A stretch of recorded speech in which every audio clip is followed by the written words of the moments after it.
सीताराम दोस्तों, आपका फिर से स्वागत है मेरे YouTube चैनल राधे श्याम में। आज हम आपको श्री रामचरितमानस के अध्याय का अगला भाग सुनाते हैं। सुनाने से पहले मेरी आप सबसे विनती है कि आप सब मेरे चैनल को सब्सक्राइब, लाइक और शेयर करना ना भूलें। तो चलो आइए शुरू करते हैं। की राम कथा प्रारंभ करते हैं। जय श्री राम। बंधु वचन सुनि प्रभु मुस्काने, होई सुचि सहज पुनित नहाने। नित्य क्रिया करि गुरु पही आए, चरण सरोज सुभग सिर नाये। भाई के वचन सुनकर प्रभु मुस्कुराए। फिर स्वभाव से ही पवित्र श्री रामचंद्र जी ने सोच के निवृत्त होकर स्नान किया और नित्य क्रम करके वे गुरु जी के पास आए।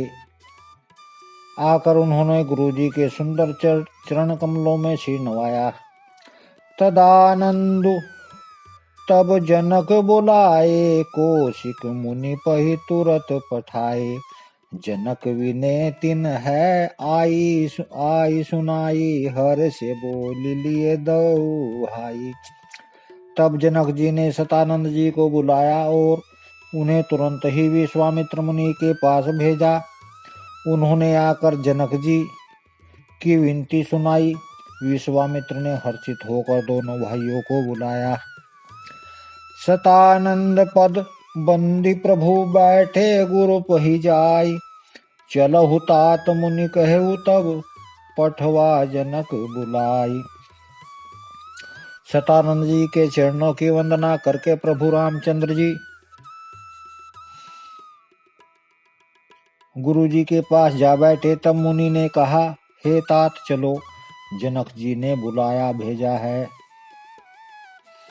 सिए स्वम बरो देखी जाई, ईसु का ही धो दही बढ़ाई। लखन कहा जस भाजनु सोई, नाथ कृपा तब जा पर होई। चलकर सीता जी के स्वयंवर को देखना चाहिए। देखे ईश्वर किसको बढ़ाई देते हैं। लक्ष्मण जी ने कहा, हे नाथ, जिस पर आपकी कृपा होगी वही बढ़ाई का पात्र होगा। धनुष तोड़ने का श्रेय उसी को प्राप्त होगा। हर से मुनि सब सुनी बरबानी, देनी अशीष सब ही सुख मानी। पुनि मुनि वृंद समेत कृपाला, देखन चले धनुष मखशाला। इस श्रेष्ठ वाणी को सुनकर सब मुनि प्रसन्न हुए। सभी ने सुख मानकर आशीर्वाद दिया। फिर मुनियों के समूह सहित कृपालु श्री रामचंद्र जी धनुष यज्ञशाला देखने चले। रंग भूमि आए दो भाई, असी सुधि सब पूर्वासीन पाई। चले सकल ग्रह काज बिसारी, बाल जुबान जरठ नर नारी। दोनों भाई रंग भूमि में आए हैं। ऐसी खबर जब सब नगरवासियों ने पाई, तब बालक जवान बूढ़े स्त्री पुरुष सभी घर और काम काज को भुलाकर चल दिए। देखी जनक वीर भय भारी, सूचि सेवक सब लिए हंकारी। तुरत सकल लोगन पहि जाहु, आसन उचित देहु सब काहू। तब जनक जी ने देखा कि बड़ी भीड़ हो गई है। तब उन्होंने सब विश्वास पात्र सेवकों को बुलवाया और कहा, तुम लोग तुरंत सब लोगों के पास जाओ और सब किसी को यथा योग्य आसन दो। कही मृदु वचन विनती तिन, बैठा रे नर नारी। उत्तम मध्य नीच लघु, निज निज थल अनुहारी। उन सेवकों ने कोमल और नर्म वचन कहकर उत्तम, मध्य और नीच लघु सभी श्रेणी के स्त्री पुरुषों को अपने अपने योग्य स्थान पर बैठाया। राजकुंवर ते ही अवसर आए, मनहु मनोह हरता छाये। गुण सागर नागर बर बीरा, सुंदर श्याम गोर शरीरा। उसी समय राजकुमार राम और लक्ष्मण वहां आए। वे ऐसे सुंदर हैं मानो साक्षात मनोहरता ही उनके शरीरों पर छा रही हो। सुंदर सांवला और गोरा उनका शरीर है। वे गुणों के समुद्र चतुर और उत्तम वीर हैं। राज समाज विराजत रूरे, उड़गन महु जन जुगो विधु पूरे। जिनके रही भावना जैसी, प्रभु मूर्ति तिन देखी तैसी। वे राजाओं के समाज में ऐसे सुशोभित हो रहे हैं मानो तारागणों के बीच दो पूर्ण चंद्रमा हो। जिनकी जैसी भावना थी प्रभु की मूर्ति, उन्होंने वैसी ही देखी। देखई रूप महारण धीरा, मनहु वीर रसुधरे शरीरा। डरे कुटिल नृप प्रभु ही निहारी, मनहु भयानक मूर्ति भारी। महान रणधीर राजा लोग श्री रामचंद्र जी के रूप को ऐसा देख रहे हैं मानो सोमवीर रस शरीर धारण किए हुए हो। कुटिल राजा प्रभु को देखकर डर गए, मानो बड़ी भयानक मूर्ति हो। रहे असुर छल छो निपुवेशा, तिन प्रभु प्रगट काल सम देखा।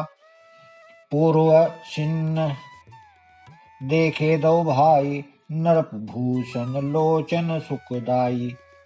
छल से जो राक्षस महाराजाओं के वेश में बैठे थे, उन्होंने प्रभु को प्रत्यक्ष काल के समान देखा। नगर निवासियों ने दोनों भाइयों को मनुष्य के भूषण रूप में और नेत्रों में सुख देने वाला देखा। नारी बिलोक ही हर्षिये, निज निज रुचि अनुरूप। जनु सोहत सिंगार धरी, मूर्ति परम अनूप। स्त्रियां हृदय में हर्षित होकर अपनी अपनी रुचि के अनुसार उन्हें देख रही हैं। मानव श्रृंगार रसी परम अनुपम मूर्ति धारण किए हुए सुशोभित हो रहा है।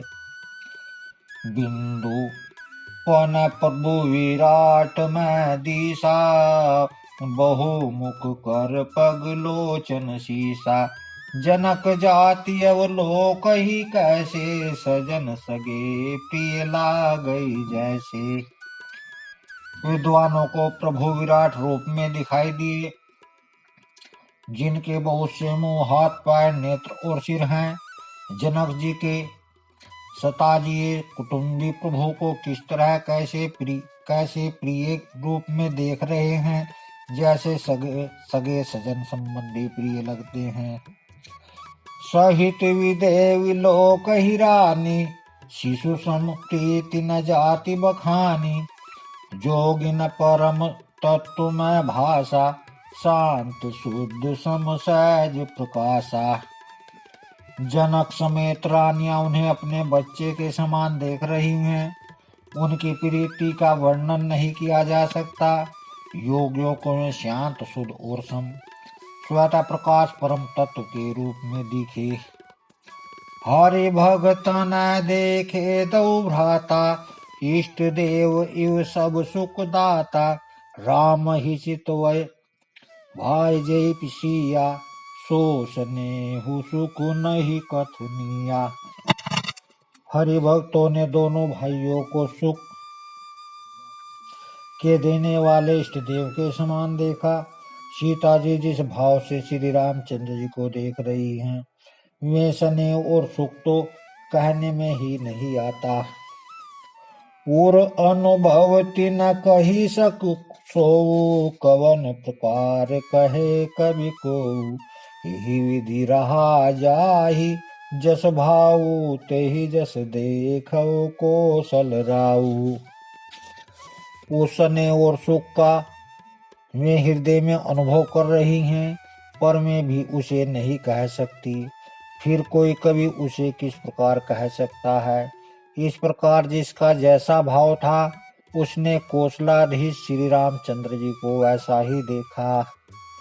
राजत राज समाज महु, कौशल राज किशोर।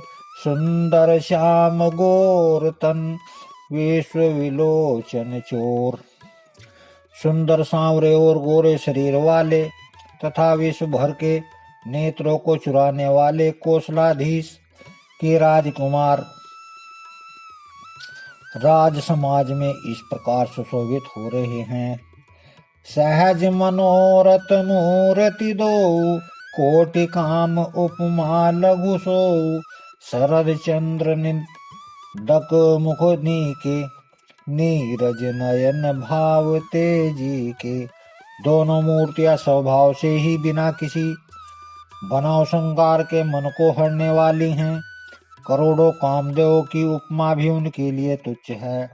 उनके सुंदर मुख शरद पूर्णिमा के चंद्रमा की भी निंदा करने वाले, उसे नीचा दिखाने वाले हैं, और कमल के समान नेत्र मन को बहुत ही भाते हैं।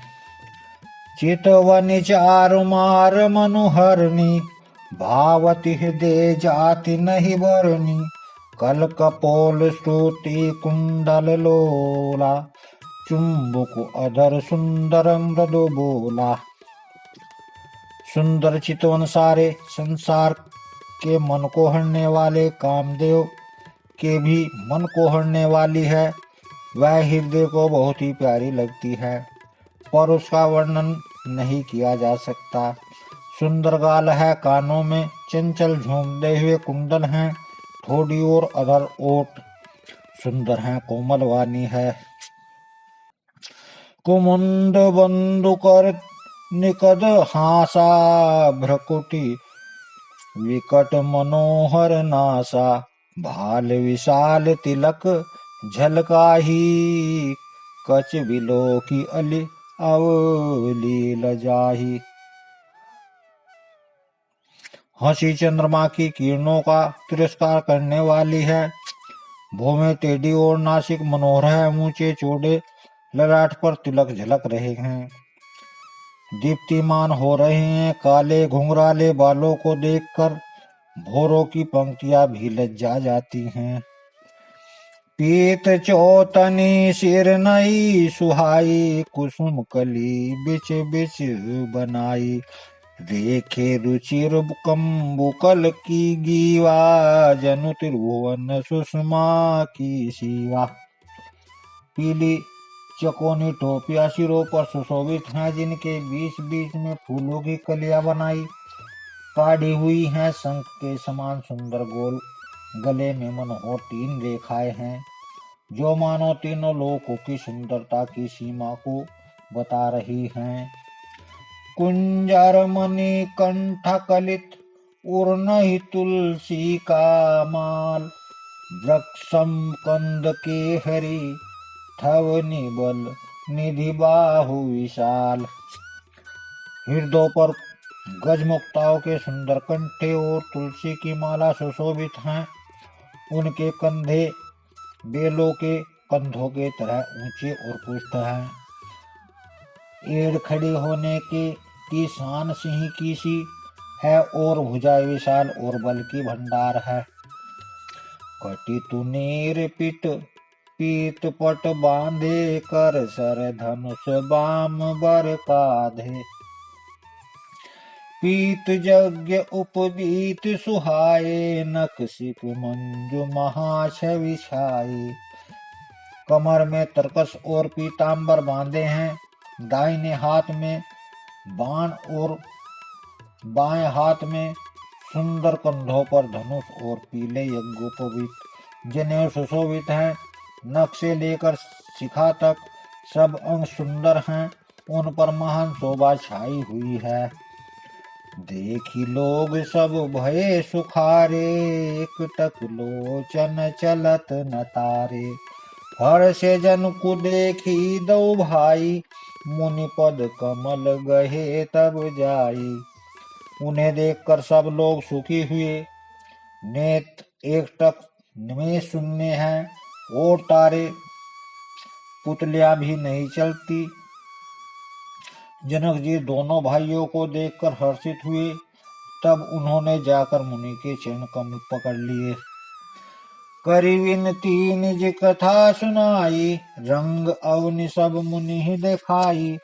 जह तह जाहि कुंवर बर दो, तह तह चकित चितौ सबको। विनती करके अपनी कथा सुनाई और मुनियों को सारी रंगभूमि यज्ञशाला दिखलाई।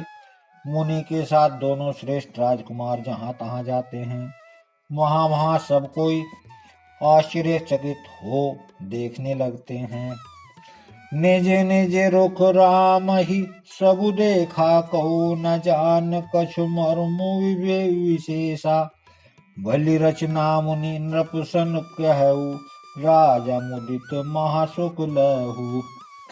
सबने राम जी को अपनी अपनी ओर ही मुख किए हुए देखा, परंतु इसका कुछ भी विशेष रहस्य कोई नहीं जान सका। मुनि ने राजा से कहा, रंगभूमि की रचना बड़ी सुंदर है।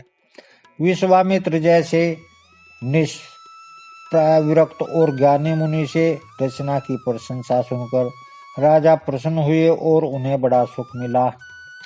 सब मन चाहते मंचु एक, सुंदर विशद विशाल।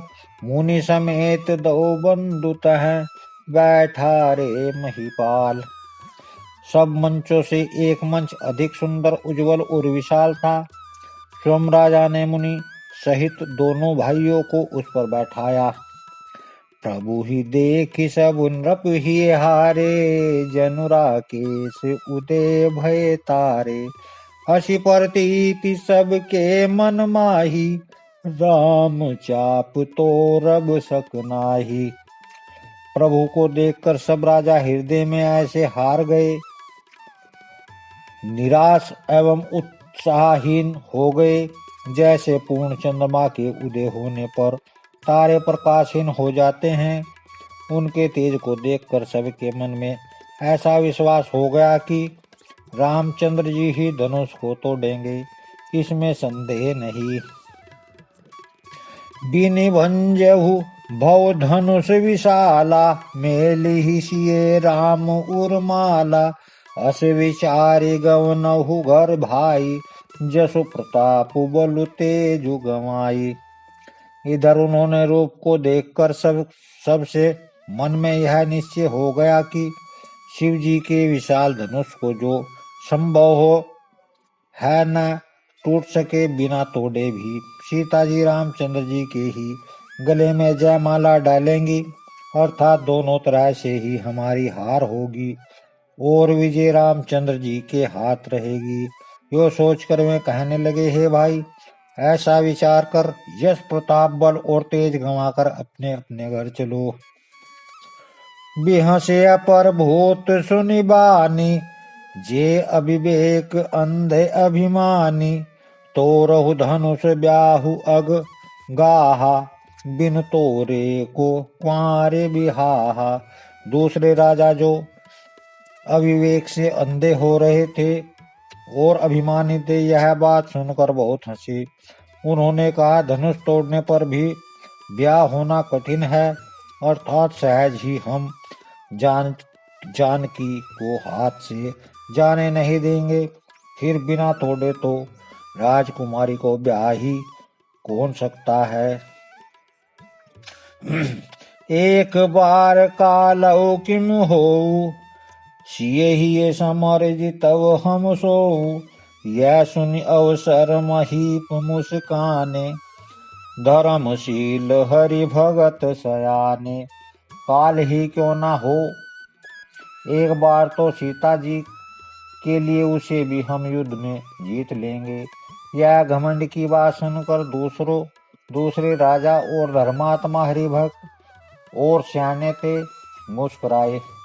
सिए बियाहवि राम गर्भ दूरी करी, नृप के जीती को संग्राम दशरथ के रण बारू के।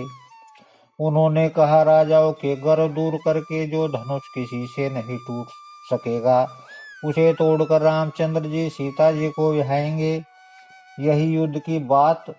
सो महाराज दशरथ के रण में बाके पुत्रों को युद्ध में जो जीत ही कौन सकता है। व्यर्थ मरहु जनि गाल बजाई, मन मोदक ही मोदक कीनी न भूख बुताई, सिख हमारी सुनो परम पुनीता, जगदम्बा जानहु जिय सीता। गाल बजाकर व्यर्थ ही मत करो, मन के लड्डुओं से भी कहीं भूख बुझती है।